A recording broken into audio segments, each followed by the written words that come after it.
Meet Lisa. She owns a small cafe downtown. 6 days a week, 12-hour days, makes the best lavender latte in the city. Her regulars absolutely love her, but there's a problem. She's got maybe 20 regulars, and 20 regulars don't pay the rent.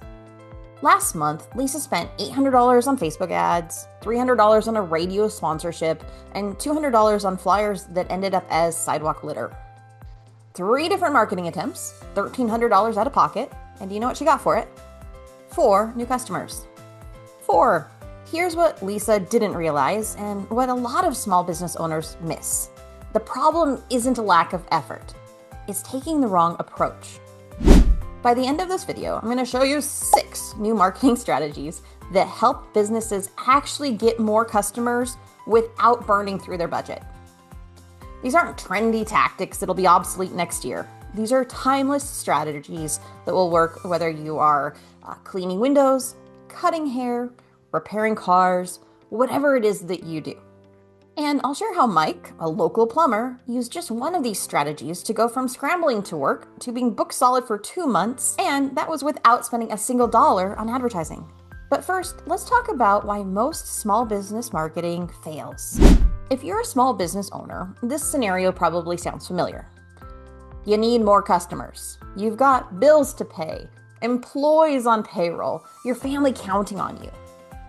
So you start looking for marketing solutions. And what do you find? 1,000 different experts promising magic bullets. Facebook ads are dead, try TikTok. Email marketing is the only thing that works. You need to be on LinkedIn. Have you tried influencer partnering? So you try a little bit of everything. A Facebook ad here, a Google ad there, joining local events, sponsoring the local T-ball team, just throwing money at the wall to see what sticks. But here's the brutal truth. Random marketing is expensive marketing. And expensive marketing is not what small businesses can afford. The businesses that thrive on small budgets don't use more tactics, they use better principles. They understand something that the spray and pray crowd misses completely. Marketing isn't about tactics, it's about understanding people.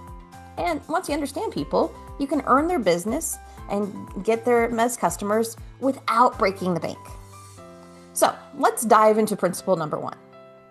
Here's what every successful marketer knows, but most small business owners overlook.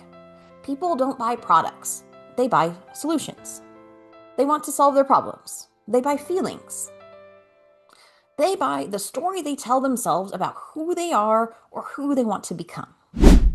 Let me give you a quick example. You walk into a coffee shop at 2 o'clock on a Tuesday afternoon. Are you buying coffee? Or are you buying the energy to make it through an afternoon slump? Are you buying the energy to achieve your goals today? Are you buying a 5-minute break from a really stressful afternoon? If you're like me, you're buying a chai tea latte and a pumpkin scone to just take a minute, relax, and take care of yourself. Understanding the difference changes everything about how you market. Instead of, we sell premium coffee, try fuel for your 2 p.m. comeback. Instead of professional haircuts, try look like success coming through the door. This isn't just feel-good psychology. This directly impacts your budget. When you understand what people really want, you can speak to that desire in simple, inexpensive ways. Take fear, for example. Nobody wants to admit it, but fear is one of the strongest motivators for making purchases. Fear of missing out, fear of making the wrong choice, fear of looking foolish. A local locksmith I know doesn't advertise 24-hour locksmith services. His truck says, locked out, kids inside, we're 10 minutes away. He's speaking to the specific fear every parent has had at least once. That message didn't cost him much extra to put on his truck. But it connects with people on an emotional level, so they remember him when they need his services. Once you understand human nature, every marketing dollar works harder. But understanding people is just the beginning.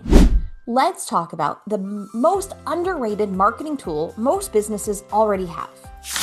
Principle number 2. Maximize visibility with signs and low-cost awareness.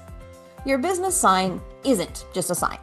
It's a 24/7 marketing employee that never takes a break, never calls in sick, and works 24/7 once you've paid for it.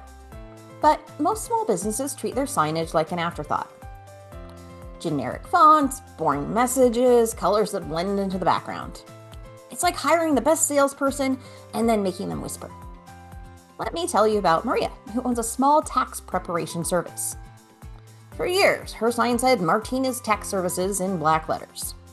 Professional? Sure. Memorable? Not so much.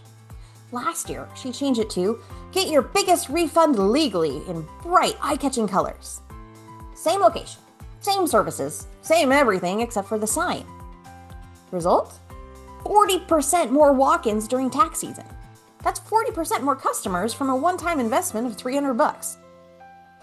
But here's what Maria really understood. Her sign wasn't just about advertising her location. It was showcasing the benefit that people actually want. Think about it. It's pretty rare to wake up thinking, I really need to find a tax preparer today. But plenty of people worry, I wonder if I'm missing deductions that could get me more money back. Your sign should answer the question, what's in it for me? Within 3 seconds of seeing it. Not what do you do, but what can you do for me? This principle works for any business with a physical location. A restaurant near a busy intersection changed their signage from Tony's Italian restaurant to fresh pasta made daily. And that resulted in 25% more customers. The lesson? Your sign is prime real estate. Use it to communicate value, not just identity. And once people know about you, you need to make sure you're reaching them with the right message. Principle number 3, content plus audience match. Here's where most small businesses waste their marketing budget. They create one message and blast it everywhere, hoping it sticks. But here's the thing. Your ideal customer hangs out in specific places, both online and offline, and they respond to specific types of messages in these specific locations. When you match the right content to the right audience, suddenly your marketing budget goes a lot farther. Let me show you how this works. Say you're a fitness trainer trying to find busy moms between 25 and 45. Where do you think you'll find them? Probably not on LinkedIn at 2 a.m.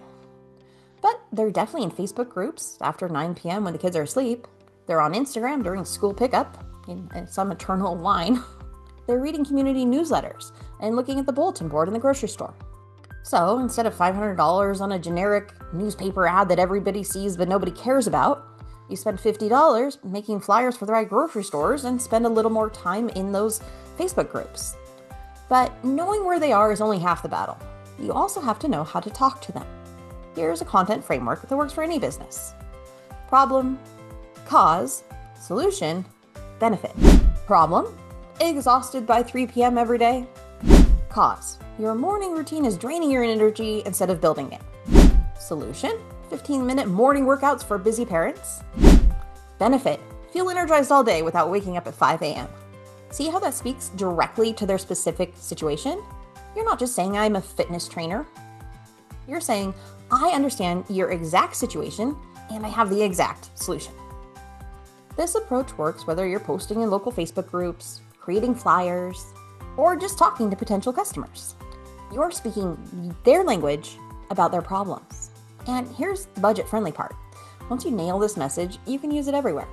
Same core message, adjusted for different platforms and audiences. But creating great content is just one piece of the puzzle. You also need to understand the difference between paid and organic reach. So let's clear up some confusion. Organic traffic is people finding you naturally through word of mouth, Google searches, social media posts, local directories.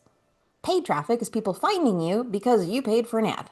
Most small businesses think they have to choose one or the other. That's like saying you can either breathe through your nose or your mouth. You need both. But here's the smart approach for budget-conscious businesses. Start with organic, then use paid to amplify what's already working. Let me tell you about Kevin, who owns a small landscaping company. Instead of jumping straight into Google Ads, he started with free organic strategies. He joined 3 local Facebook groups where homeowners discuss yard problems. He didn't spam them with sales pitches. Instead, he became the helpful guy who answers questions about lawn care, recommended the right plants for shady areas, and offered specific solutions for fertilizer dilemmas. After putting in some time being genuinely helpful, people started reaching out to him. People started asking him for quotes. He landed 8 new clients without spending a dime on ads. But here's where it gets smart. Kevin noticed that the topic of fixing brown spots on your lawn got way more engagement than anything else. So he took that winning topic and created a Facebook ad campaign around it. $100 budget, targeted to local homeowners in his area who had engaged with lawn care content.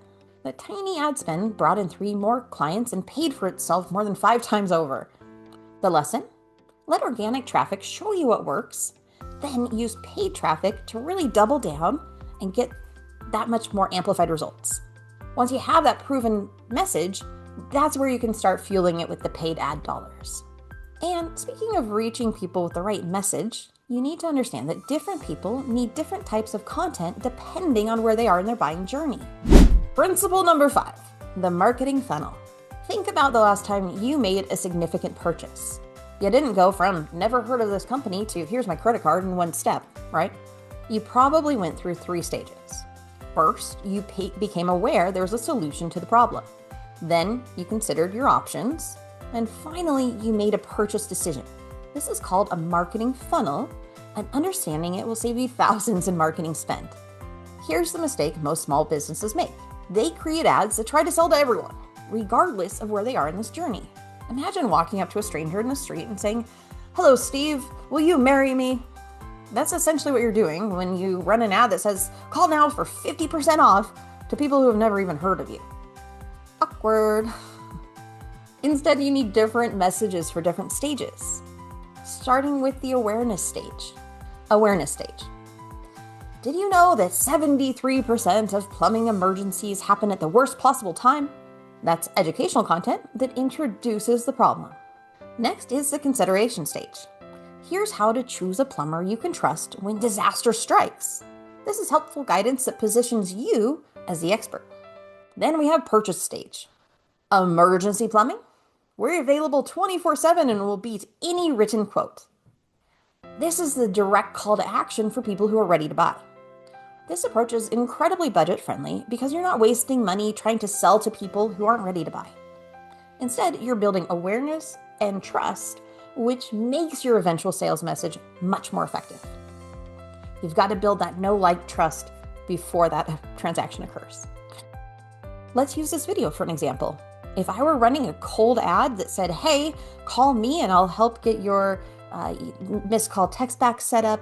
I'll do your review automations and make sure you're found in local voice search," you'd keep scrolling. But if I said, "I'm going to help you reclaim," it's a little harder off the top of my head. But if instead you'd watch some of my videos, you knew where I was coming from, you might like me a little bit at least, hopefully, and I could create the message that I can help your business to get more ROI from your marketing dollars so that you can spend more time with your family without having to pay more out of pocket. That's a completely different approach and a completely different message, and that's going to give completely different outcome for me and the relationship with my clients. And I might have fumbled that one a little, but bear with me because I haven't had that 2 p.m. Fix yet from the coffee shop.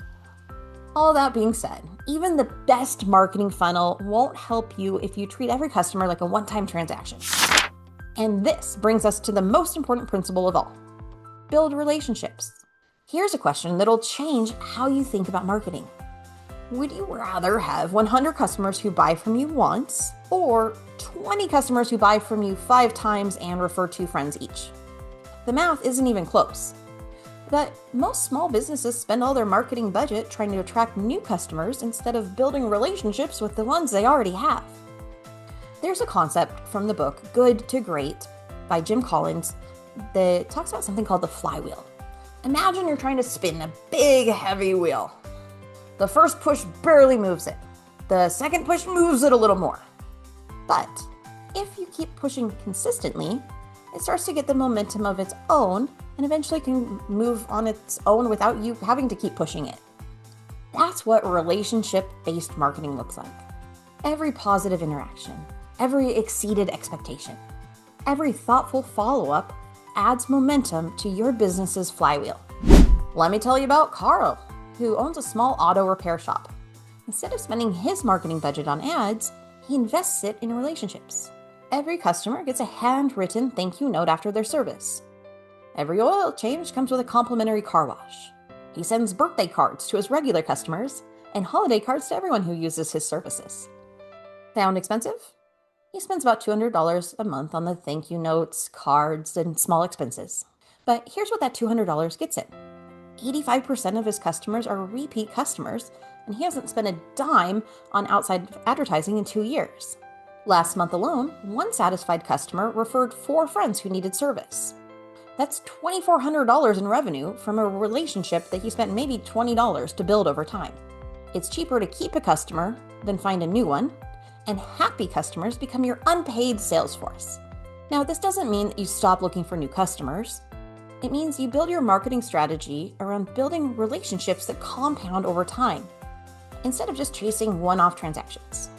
And that brings us to the action step. Look, I could keep going with examples and strategies, but the real question is, which one of these principles should you focus on first? Maybe you need to fix your messaging before you spend another dollar on ads. Maybe your signage is leaving money on the table every single day. Or maybe you're ignoring the relationship goldmine that's sitting in your customer base. If you want help answering that question, I am offering free local lightning marketing audits, where I'll personally review your current marketing and show you the 3 biggest opportunities to get more customers without increasing your budget. The audit is completely free, no strings attached. I've been where you are, trying to build a business on a tight budget, and I know how valuable it is to have someone point you in the right direction. The link to book your free audit is in the description. Your future self will thank you. And before you go, I'm curious, what's been your best marketing budget win so far? Or if you're feeling brave, share your worst marketing disaster in the comments. I read every single comment, and honestly, some of the solutions I've seen shared deserve their own video series. Speaking of which, next week I'm covering zero-cost ways to get more local leads, strategies that don't cost you anything except your time. So make sure you're subscribed for that. Thanks for watching, and remember, you don't need a huge budget to build a successful business. You just need the right principles and the persistence to apply them consistently. I'll see you in the next one.